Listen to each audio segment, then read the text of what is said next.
Oke, yuk kita bahas topik yang satu ini. Kita semua pasti pernah kan ngalamin percakapan yang bikin frustrasi sama atasan.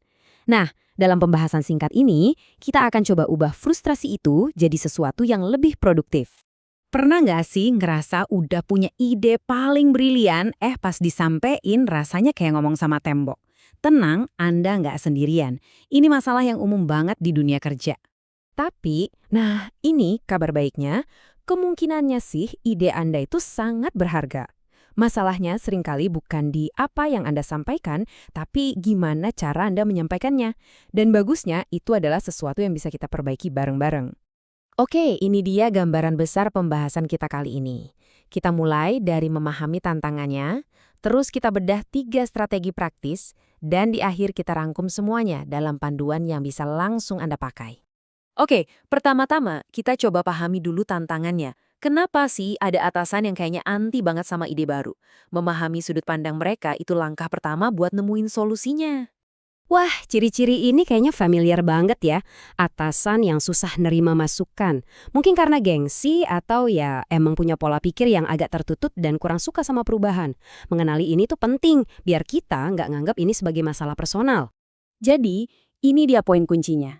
Tujuan kita itu bukan buat menang debat. Tujuan kita adalah komunikasi yang efektif. Artinya, komunikasi yang menghasilkan efek, yang membawa hasil di mana ide kita tuh minimal didengerin dan dipertimbangin. Sekarang kita masuk ke dagingnya nih. Ada 3 strategi jitu yang bisa mengubah dinamika percakapan Anda. Yuk kita bedah satu persatu. Strategi pertama ini kedengarannya simpel, tapi dampaknya luar biasa. Ini bukan cuma soal apa yang Anda bilang, tapi yang jauh lebih penting, kapan Anda mengatakannya. Kondisi psikologis atasan Anda itu kuncinya. Coba deh kita lihat bedanya. Kalau atasan lagi stres atau banyak pikiran, otak mereka itu kayak pintu yang ketutup rapat. Ide sebagus apapun bakal dianggap gangguan aja. Sebaliknya, kalau moodnya lagi bagus, pikiran mereka lebih terbuka, lebih mau nerima. Jadi, tugas kita di sini adalah jadi pengamat yang jeli. Oke, lanjut ke strategi kedua. Setelah Anda dapat waktu yang pas, sekarang giliran pesan Anda yang harus tajam. Kejelasan itu senjata rahasia Anda buat menembus pertahanan atasan yang paling kuat sekalipun. Seringnya kan, kita saking semangatnya, ngomongnya jadi muter-muter dan gak fokus. Nah, ini tuh ngasih atasan alasan gampang banget buat bilang enggak atau prosto ngabain kita. Pesan yang berantakan itu sama aja kayak ngundang penolakan. Terus gimana dong caranya biar pesannya rapi? Gini, ikutin 4 langkah ini. Bikin draftnya, terus coba latihan sama beberapa rekan kerja. Minta masukan jujur dari mereka. Kalau sebagian besar dari mereka paham dan setuju, artinya Anda udah siap.